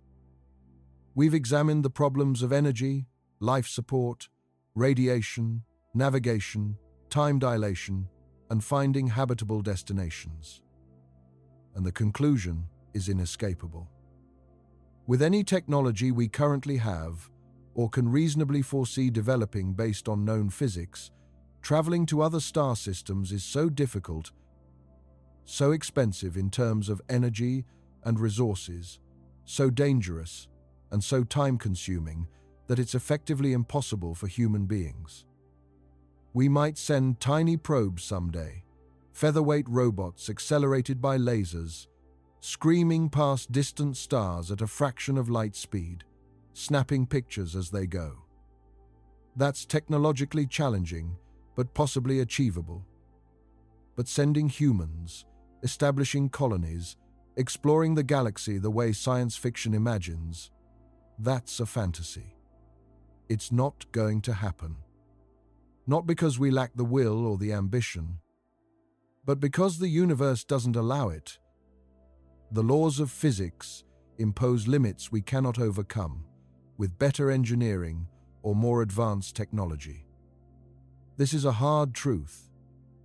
It goes against a century of science fiction stories, against our deep desire to explore, against the narrative of human expansion and progress that shaped our culture.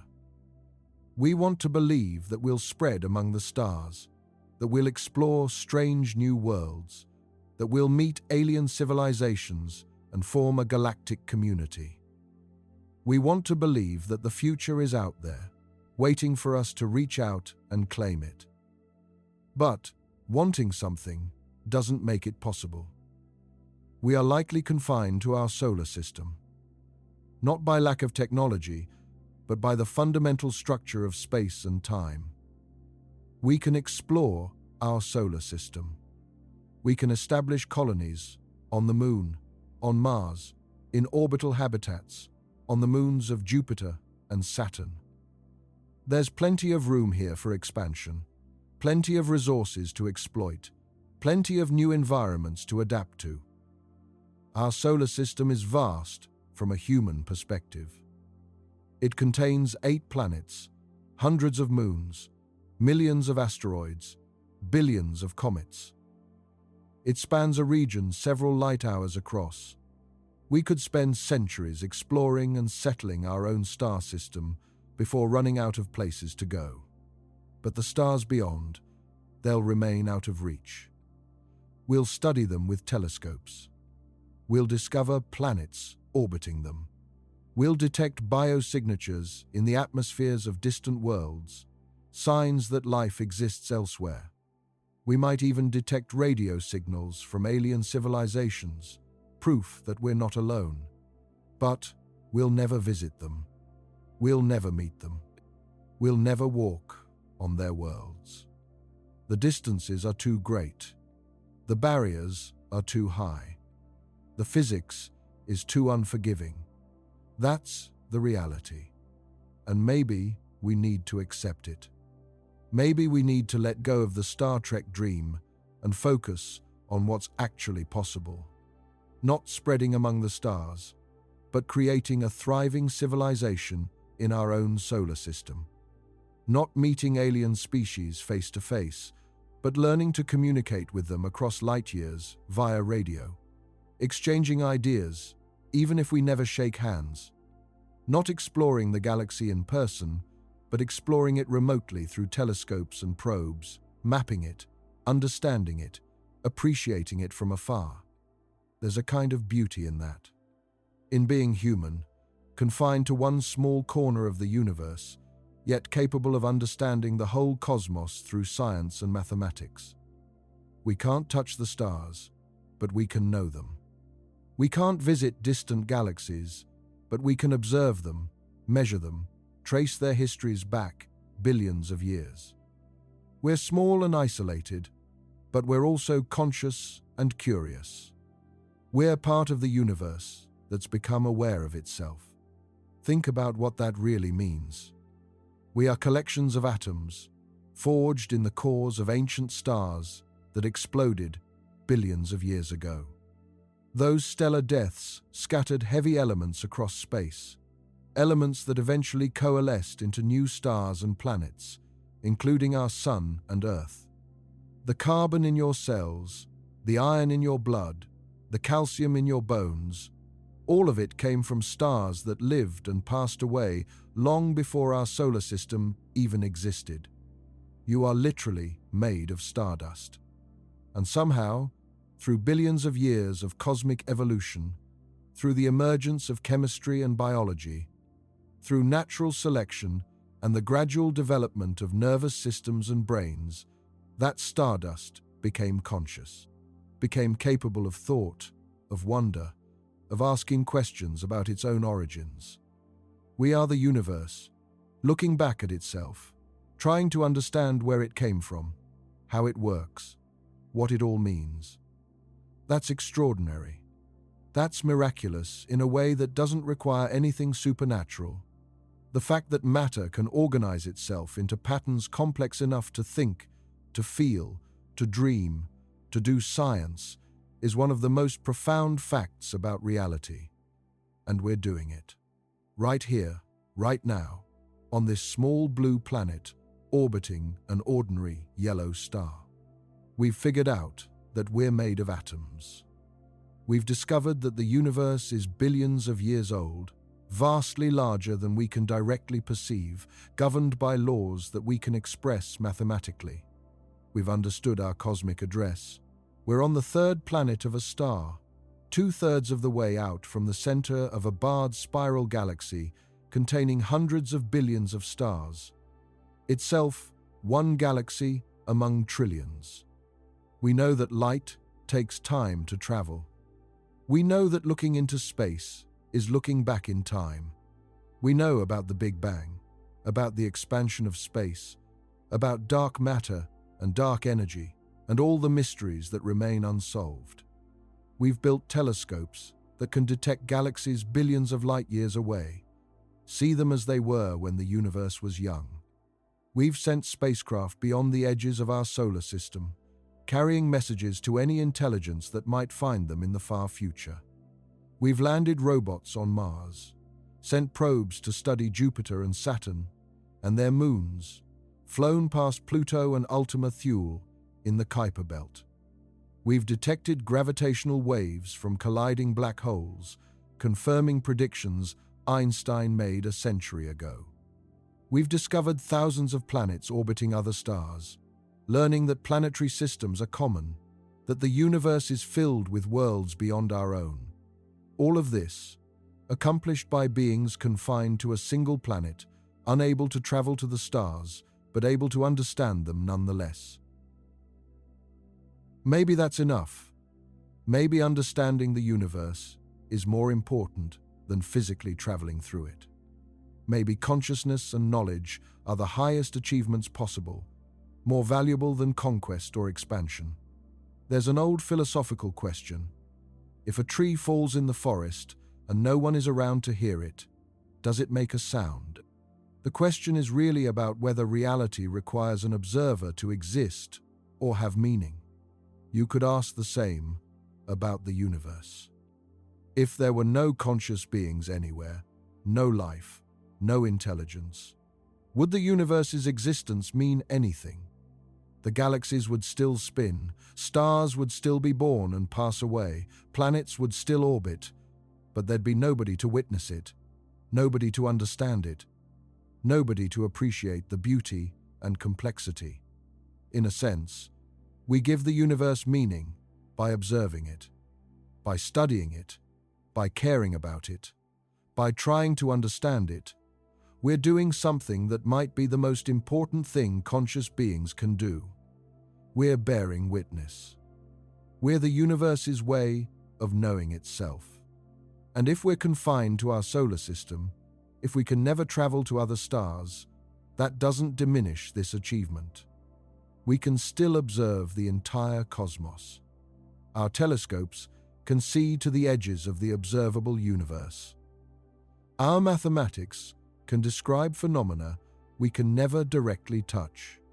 Our imaginations can envision worlds we'll never visit.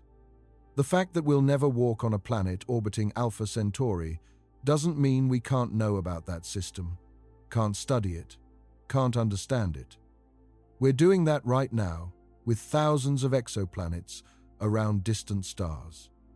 We detect them, characterize them, analyze their atmospheres, looking for signs of life, all from dozens or hundreds of light years away. We might discover life on other worlds through spectroscopy, by analyzing the light from distant planets and detecting chemical signatures that could only come from biology. Oxygen and methane, together in an atmosphere, for instance, would suggest life because those gases react with each other and wouldn't persist unless something was constantly producing them. We might detect technosignatures, signs of technology, radio transmissions, or other electromagnetic signals that indicate intelligent civilizations. We might find evidence that we're not alone, that life and intelligence have emerged elsewhere in the galaxy. And even if we can never meet those other beings face to face, even if the distances forever separate us, knowing they exist would fundamentally change how we see ourselves and our place in the cosmos. We'd no longer be alone. Thanks for watching. We'd be part of a community of conscious beings, each one isolated on their own world, separated by vast distances, but connected by the knowledge of each other's existence. We could exchange messages across the light years. It would take years or decades or centuries for each exchange, conversations spanning generations, but we could share our mathematics, our music, our art, our philosophies. We could learn from each other, compare our experiences, our histories, our understandings of the universe. It wouldn't be the face-to-face meeting that science fiction depicts, but it would be communication, connection across the void. And maybe that's profound in its own way. Maybe the true test of intelligence isn't building starships. Maybe it's developing the wisdom to accept our limitations, the patience to communicate across vast distances and timescales, the humility to recognize that the universe is larger than our ambitions. There's something deeply human about yearning for the stars, about looking up at the night sky and wanting to go there, to explore, to see what's out there beyond our world. That yearning has driven exploration throughout human history. It's driven us to cross oceans, climb mountains, venture into the polar regions, and eventually leave our planet to walk on the moon. But there's also something human about recognizing limits, about understanding when a dream conflicts with reality, about adapting our aspirations to what's actually possible, rather than clinging to fantasies that physics won't allow. That's maturity. That's wisdom. Not giving up on wonder or curiosity or the drive to explore, but channeling those impulses in directions that can actually succeed. We can explore our solar system. We can study the cosmos from afar. We can search for life and intelligence elsewhere in the universe. We can create art and culture and knowledge that gives meaning to our existence. We can build a society that lasts, that preserves what we've learned, that passes it forward to future generations. We can be good stewards of our planet, recognizing it as the precious and irreplaceable home it is. Because if we can't go to the stars, then Earth and the solar system are all we have. This is it. This is home. And rather than seeing that as a limitation, maybe we should see it as a clarifying truth. A truth that focuses our attention on what matters. Not expansion for its own sake, not dominance over nature, not endless growth, but sustainability, understanding, beauty, meaning.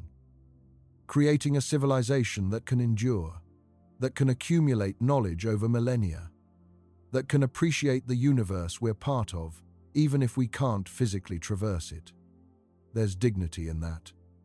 There's purpose. We might be small and isolated and confined to one tiny corner of an incomprehensibly vast cosmos. But we're here. We exist. We think. We wonder. We understand. And in a universe that seems largely empty and unconscious, mostly just matter and energy following physical laws, that's something remarkable. That's something worth preserving, worth celebrating, worth dedicating ourselves to. So maybe we'll never travel among the stars. Maybe we'll remain forever bound to our solar system, looking out at the galaxy with telescopes and mathematics rather than starships. Maybe the distances are too great, the barriers too high, the physics too unforgiving. But we'll still be here, still learning, still growing in wisdom and knowledge. Still part of something larger than ourselves.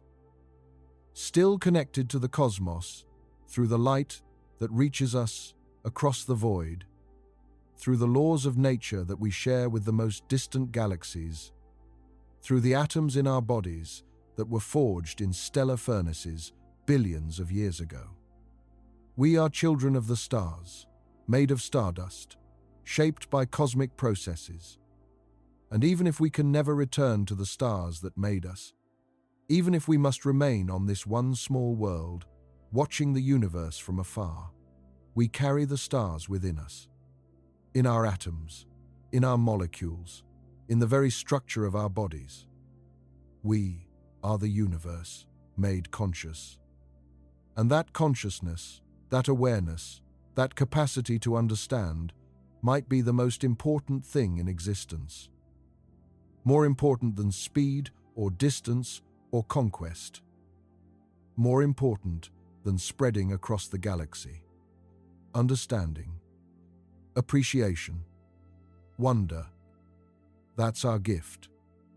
That's what we bring to the cosmos. And perhaps that's enough.